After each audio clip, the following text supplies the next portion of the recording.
vamos falar de uma história que, na verdade, todos a conhecem. E a história de Noé.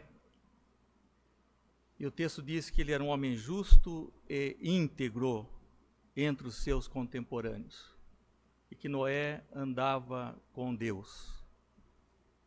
Eu creio que não possa haver um desafio maior que esse. De nós sermos pessoas íntegras entre os nossos contemporâneos, de andarmos com Deus. Na verdade, nós estamos vivendo uma crise de integridade. E nós vemos que no início, como o pecado se alastrou e cresceu de uma forma tremenda. Porque no início do livro de Gênesis, no capítulo 1, versículo 2, fala sobre a criação. Já no capítulo 3 fala sobre a queda, e fala pouco, porque foi alguma coisa abrupta. E nós vemos ali já as graves consequências, consequências mortais da queda, os efeitos debilitantes, enfraquecedores, que todos nós experimentamos por causa da queda. E a palavra que explica todas as dificuldades, não só daqueles dias, mas dos nossos dias, é a palavra pecado. Porque no início diz que Deus viu que tudo era bom. Tudo, na verdade, era bom. Mas o pecado trouxe todas as consequências que nós conhecemos e não vamos aqui falar, mas lembrando que nos dias de Noé, o mal havia se multiplicado. Então esse é o nosso desafio na nossa geração, de sermos pessoas justas, íntegras e de andarmos verdadeiramente com Deus,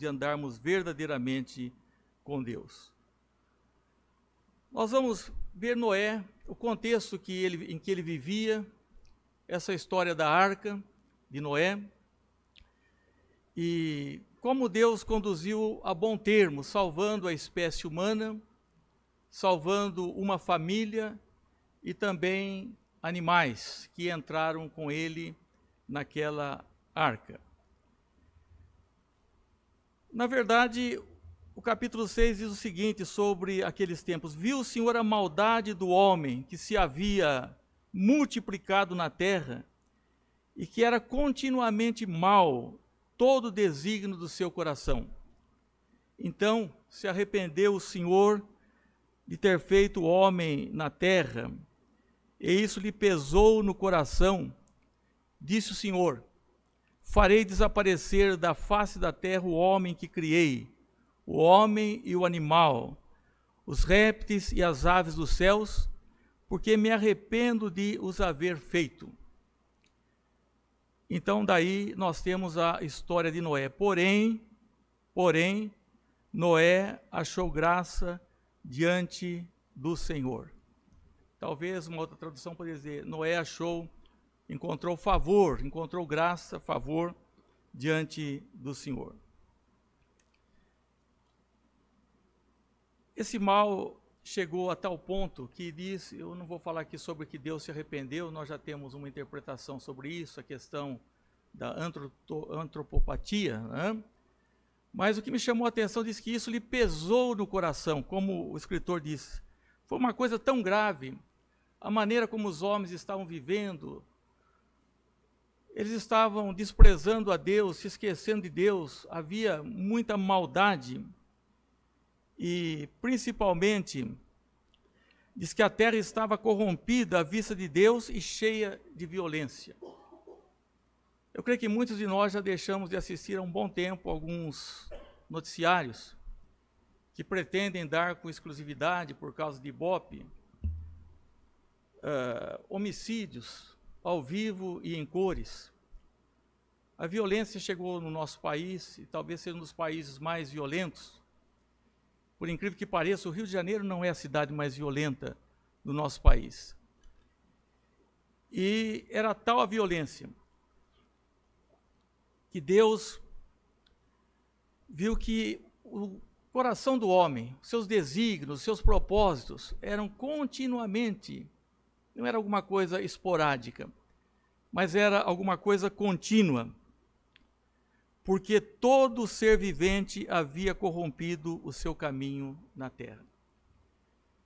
Eu creio que essa questão de integridade vai muito além de nós falarmos da classe política, de outros setores, mas das nossas vidas, como indivíduos, como família, como igreja, desse desafio de vivermos realmente andando com o Senhor e de desejarmos ser pessoas íntegras, de ter uma comunhão com Deus e vivermos de acordo com a sua vontade. E Deus disse: eu resolvi dar cabo de toda a carne, porque a terra está cheia de violência dos homens, e eis que os farei perecer juntamente com a terra. Será que nós somos de mais violência para dizermos, bom, olha, isso foi lá no tempo de Noé. Nós não temos dúvida nenhuma que nós estamos vendo tão de perto, meus irmãos, a violência. Hein? Quantas mortes, quantas vezes, reiteradamente, sendo quebrado o mandamento, não matarás. Sem falar das agressões físicas e verbais, a violência do trânsito e tantas coisas que caracterizam esse estado de violência na humanidade e particularmente no nosso país. Então Deus orientou a Noé, e aqui nós vamos ver uma coisa que isso marcou muito a minha infância, né? Diz, olha, você faz uma arca. E quando nós pensamos na arca, nós não temos muito ideia do que seja aquilo, naquele contexto, naquele tempo. Era mais ou menos de uns 130 metros de comprimento, por 23 de largura e uns 14 metros de altura. Então imagine, isso daria uns 3.000 metros quadrados para que estivesse ali apenas 8 pessoas, Noé e sua família, e aqueles casais de animais. E quando eu era menino, eu via alguns desenhos da arca, eu ficava entusiasmado, colorido, e falava que coisa bela. Mas talvez não fosse uma coisa tão marcada pela beleza, porque era uma caixa, né? Na verdade, era uma caixa. Imagine, 130 de comprimento, 23 de largura, 14, e havia ainda 3 repartições. Isso possibilitava, então, o aumento desse espaço. E o que nos chama atenção nisso é que alguém fala, mas como é que está aí o timão, né, para dirigir? Nós sabemos que as grandes embarcações têm alguma coisa que pode conduzir. Não, Deus ia conduzir aquela arca. Onde está a energia para tocá-la? Não. Mas o que é mais assustador, meus irmãos, eu pretendo falar breve, porque as histórias bíblicas, às vezes, são curtas. E quando as pessoas veem, às vezes, na televisão, no cinema, eles procuram enxertar muitas coisas, então parece longa. Algumas coisas pegam de algumas coisas históricas, tradição, outras coisas eles criam para criar um enredo. Hein? Mas o fato é que essa arca era uma grande caixa. Hein? E não sabemos como Noé foi buscar aquela madeira toda e trabalhou durante 120 anos ali na construção daquela embarcação. E o mais curioso é que não estava perto do mar e até então não havia chuva. Era uma neblina que regava a terra.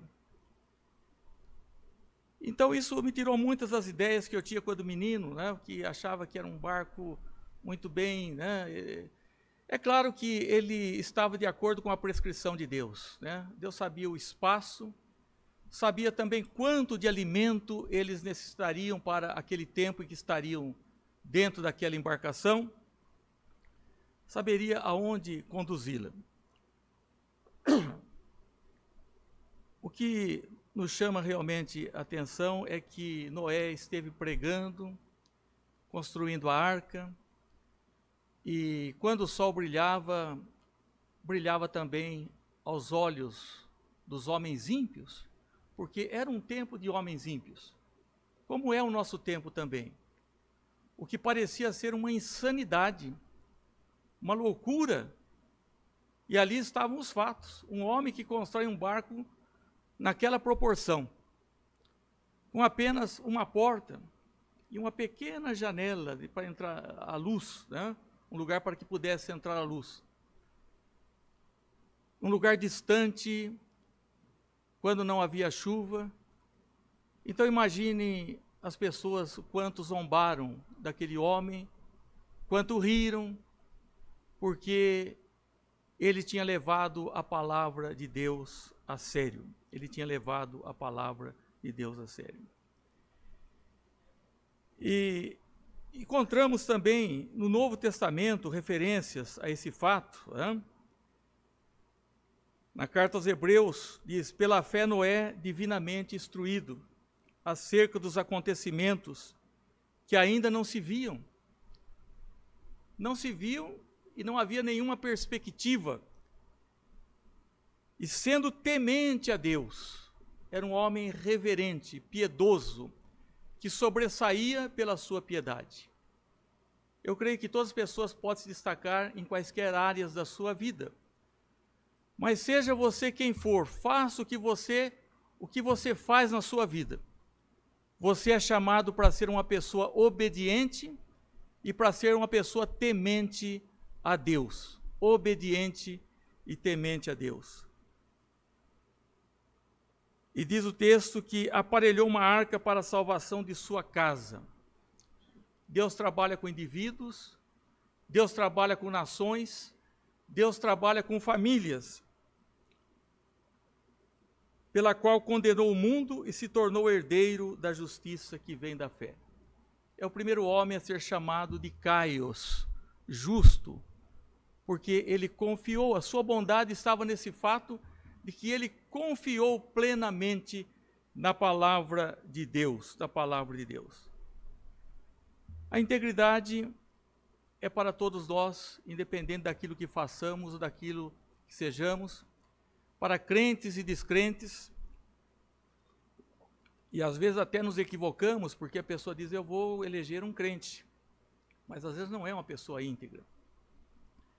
Então todos nós temos que ser íntegros. Eu não sei como foi para que Noé convencesse os seus filhos, a noras, para que entrasse naquela embarcação, se foi de bom grado ou não. Às vezes os filhos podem até não gostar do pai. Isso acontece. Mas o filho tem que saber que o pai é íntegro. E aqueles filhos tinham certeza: meu pai pode ser o que for. As pessoas podem pensar dele o que queiram, mas ele é um homem que faz a sua parte, que se concentrou nessa tarefa a que se propôs. É um homem que confia em Deus. E ele conseguiu levar para dentro da arca os seus filhos. Eu vi um relato há muito tempo, eu não vou aqui, faz muito tempo que eu ouvi essa história, de um barco que estava afundando e a mulher gritou para o marido. Né? Eu lembro até um marido que chamava Nicanor, falou: Nicanor, salva os nossos filhos. Salva os nossos filhos. E essa história que para mim, na minha adolescência, foi tão enternecedora. Eu vi aquela arca, o dilúvio, o arco-íris. Mas não é apenas uma história de esperança, uma história bonita, meus irmãos, é uma história de advertência. E é uma história por demais contemporânea, porque o nosso mundo não é melhor que aqueles dias. Então, assim fez Noé consoante a tudo o que Deus lhe ordenara. Levou alimento suficiente e disse o Senhor: entra na arca tu e toda a tua casa, porque reconheço que tens sido justo diante de mim no meio dessa geração. Andar com Deus em integridade é reclamado de cada um de nós, independente do que nós façamos ou queiramos fazer nas nossas atividades. mas ele era um homem íntegro no meio da sua geração. Tinha Noé 600 anos de idade quando as águas do dilúvio inundaram a terra. Os irmãos de convir que 600 anos é um tempo já meio longo, né, para começar uma tarefa, né, para uma empreitada, e para uma empreitada desse porte, 600 anos. Mas ele viveu mais uns 300 anos ainda, né? Nós lemos aqui pela Escritura que ele viveu mais esse tempo todo. E no ano 600 da vida de Noé, aos 17 dias do segundo mês, nesse dia romperam-se todas as fontes do grande abismo e as comportas dos céus se abriram. Então, aquelas pessoas que eram descrentes, agora começaram a crer e a ver que as coisas estavam se modificando. E há pessoas que precisam ser impactadas com algumas coisas para ver. Mas talvez já seja tarde demais, porque as pessoas que não atendem o convite do Evangelho, das boas novas, que vão desprezando a Deus, ignorando, e vão endurecendo o seu coração, haverá uma hora em que eles não conseguirão mais, e que não haverá mais tempo. Eu imagino então, para que a chuva fosse chegando, foi chovendo, depois foi chovendo mais forte, e de repente aquela arca começou a se movimentar um pouco. E as pessoas então bateram, mas não havia possibilidade de... Porque diz que Deus, o Senhor, fechou a porta após ele. Entrou Noé e Deus fechou a porta. A profecia nos diz: buscar o Senhor enquanto se pode achar, invocar enquanto está perto. Esse diz enquanto quer dizer porque haverá tempo em que ele não se deixará achar. Então hoje é o dia aceitável, hoje é o dia aceitável, Senhor. Não endureçais o vosso coração. E de repente, cresceram as águas. Durou o dilúvio 40 dias sobre a terra, e cresceram as águas e levantaram a arca sobre a terra. Quantas perguntas eu creio que Noé e seus familiares fizeram dentro daquela arca? Pensaram: quanto tempo nós vamos ficar aqui? Será que nós vamos ficar aqui para sempre? Aonde será que essa arca vai parar? Meus irmãos, quem conduziria aquela arca era o próprio Deus. Era o próprio Deus. O lugar que ela deveria se deter também já era guiado por Deus. Era uma caixa enorme, muito bem hermética, para que não entrasse água, com madeira de qualidade, cipreste e betumada. Mas é Deus que conduzia. Às vezes nós fazemos perguntas também, mas cabe a nós somente crer. Eu acho que todos nós já fizemos perguntas. Eu mesmo já fiz algumas perguntas. Será que eu deveria ter vindo para São Carlos, onde eu fui criado? Quanto tempo deveria ter permanecido aqui, nesse pastorado? E creio que todos vocês já fizeram enormes perguntas e questionamentos, mas nós somos chamados para crer em Deus, para crer no sustento que Deus nos dá, na sua provisão, para crer que Ele vai nos levar realmente no lugar determinado, que não precisa energia nessa embarcação, que não precisa alguma coisa para dirigi-la, porque realmente é Deus quem dirige as nossas vidas, é Deus quem dirige a história da humanidade, E as águas durante 150 dias predominaram sobre a terra, 5 meses. Durante 5 meses, as águas atingiram os picos mais altos das montanhas, e as águas foram minguando até o 10º mês, em cujo primeiro dia apareceram os cimos dos montes. Ao lado de 40 dias, Ao cabo de 40 dias, abriu Noé a janela que fizera na arca. Então, pela primeira vez, ele vê uma réstia de luz, abre aquela janela, e depois de 5 meses, chega naquele lugar onde estaciona, ele espera mais 40 dias, espera mais semanas, porque inicialmente ele soltou um corvo, o qual, tendo saído, ia e voltava até que se secaram as águas sobre a terra. Depois soltou uma pomba para ver se as águas teriam já minguado da superfície da terra. Mas a pomba, não achando onde pousar o pé, tornou a ele. Esperou ainda outros 7 dias, e de novo soltou a pomba fora da água, fora da arca. E à tarde ela voltou a ele, trazendo no bico uma folha de oliveira. Assim entendeu Noé que as águas tinham minguado de sobre a terra. Então esperou ainda mais 7 dias, e soltou a pomba, ela, porém, já não voltou a ele.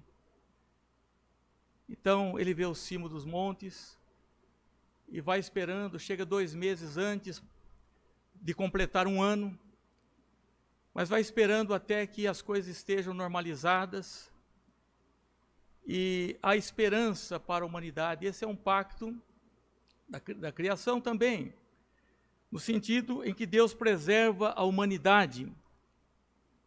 E quando Noé sai da arca, diz aqui, levantou Noé um altar ao Senhor, e tomando de animais limpos, de aves limpos, ofereceu holocausto sobre o altar. Os irmãos, os homens de Deus tinham esse hábito de levantarem altar. Eles adoravam a Deus, como Abraão, como tantos outros. Diferentemente da nossa geração, que apenas é pedinte, mas que não sabe quem é Deus na sua justiça, na sua misericórdia, no seu amor, os atributos de Deus. E Deus fez um pacto e disse, enquanto durar a terra, não deixará de haver sementeira e ceifa, frio e calor, verão e inverno, dia e noite. Mas há uma coisa também que me empolgava nessa história. É que Deus colocou o seu arco nas nuvens. E disse, estabeleço a minha aliança convosco. Não será destruída toda a carne por águas e dilúvio, nem haverá dilúvio para destruir a terra. Nós devemos crer em Deus, sim. Não houve mais dilúvio durante todos esses anos para ameaçar a humanidade como um todo. E esse arco que Deus colocou é uma das coisas mais bonitas, que empolga não somente as crianças, mas nós adultos. Eu me lembro como ficava maravilhado ao ver esse arco das nuvens. O arco estará das nuvens. Vê-lo-ei e me lembrarei da aliança entre Deus e todos os seres viventes, toda a carne que há sobre a terra. Nós sabemos que agora essa terra vai ser purificada, não por água, né, da maldade humana, mas ela vai ser purificada pelo fogo. Essa é uma outra parte da história. Então, vale a pena nós crermos em Deus e buscarmos uma vida de integridade no meio dos nossos contemporâneos. Por quê? Porque os dias são muito semelhantes aos dias de Noé. Mas a respeito daquele dia e hora ninguém sabe, nem os anjos dos céus, nem o Filho, senão o Pai. Pois assim como foi nos dias de Noé, também será a vinda do Filho do Homem. É Jesus quem está falando. Porquanto, assim como nos dias anteriores ao dilúvio, comiam e bebiam. Hoje, mais do que nunca, nós gostamos tanto de comer e beber. Qualquer coisa, qualquer encontro é motivo para comilanças e bebedeiras e até para nos ausentarmos da casa do Senhor. Casavam-se, não tem nada de comer, de beber, não tem nada errado com isso. O que tem de errado quando nós praticamos a glutonaria ou vivemos em função disso e não buscamos o verdadeiro alimento e uma vida com Deus. Casavam-se e davam-se em casamento. Não ia deixar de casar, né? É quase que uma atração natural. até o dia em que Noé entrou na arca. Então é uma outra história. E não perceberam, senão quando veio o dilúvio e os levou a todos, assim será também a vinda do Filho do Homem. A maldade vai até um ponto. Ah, mas eu não creio isso. Não importa, eu creio. E eu creio que aqui muitos creem também. Talvez todos creiam realmente nisso. Porque a pregação do Evangelho parece uma loucura para o mundo. Quando Paulo falava da cruz também, as pessoas diziam, isso é uma insanidade. Os romanos que gostavam do poderio militar, da força, os gregos na sua sabedoria, dizer que Deus se faz homem na pessoa de Cristo e Ele vive uma vida por nós e Ele morre por nós, e morre numa cruz, numa morte cruel, né, vergonhosa. Era uma loucura, como também Noé nos seus dias. Meus irmãos, gostaria de destacar algumas coisas aqui muito brevemente, dessa história que é tão conhecida, que eu estive tão somente recontando essa história, e buscando a similaridade daqueles dias com os nossos dias. E nós não queremos marcar época, né? Não podemos marcar, mas uma coisa nós sabemos, que será exatamente como foi nos dias de Noé, assim como foi nos dias de Noé. E as características estão bem presentes nessa geração. Primeiro, que Noé, ele creu na palavra de Deus. Naturalmente, ele não tinha as escrituras na forma como nós temos hoje, mas Deus se comunicou com ele. Hoje, nós temos essa palavra. E Noé, diante daquela empreita gigantesca que envolveria toda a sua vida, ele estava confiado na palavra de Deus. Ele poderia aceitar ou desconsiderar. E essa escolha chega para todos nós.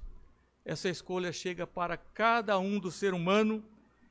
E o ideal é que todos tomem conhecimento, que todos sejam notificados, que esse evangelho seja pregado e as pessoas... O evangelho não é só para salvação, é para conscientização, é para responsabilização, para fechar a boca daqueles que perderam, que desprezam essa oportunidade. Há muitos que até deixaram de crer, porque eles foram contaminados pelo mundo.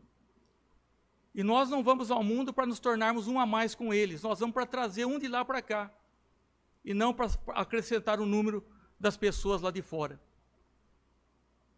Então, Noé poderia ou aceitar ou desconsiderar.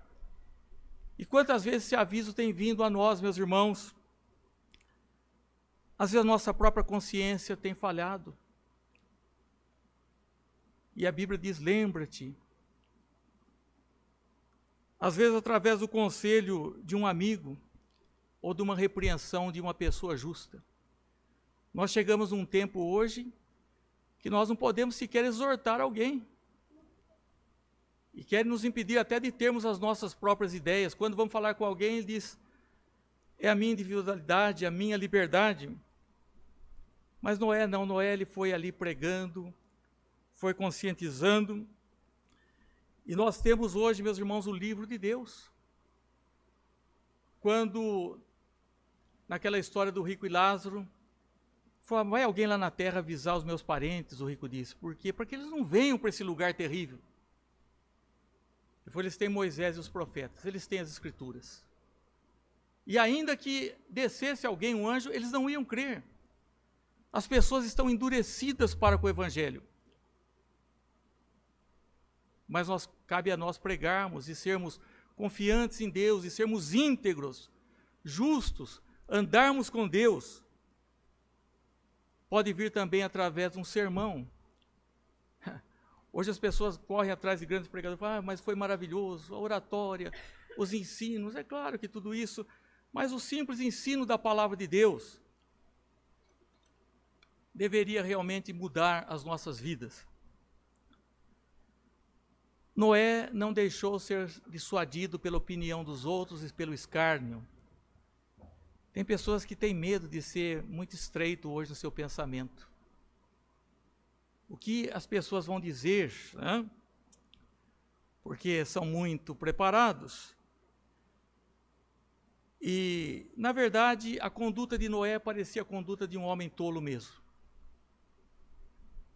Mas aprove a Deus salvar o mundo pela loucura do Evangelho, meus irmãos, dessas verdades. Então, quando a pessoa leva a palavra de Deus a sério, ele tem que abandonar muitas coisas.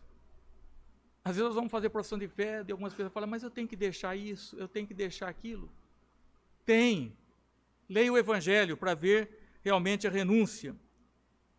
Imagine nos primeiros dias, ou na época da perseguição, a pessoa dizia, olha, eu vou me tornar um crente agora. Ah, é? Você sabe o que acontece com os crentes? Não, não sei.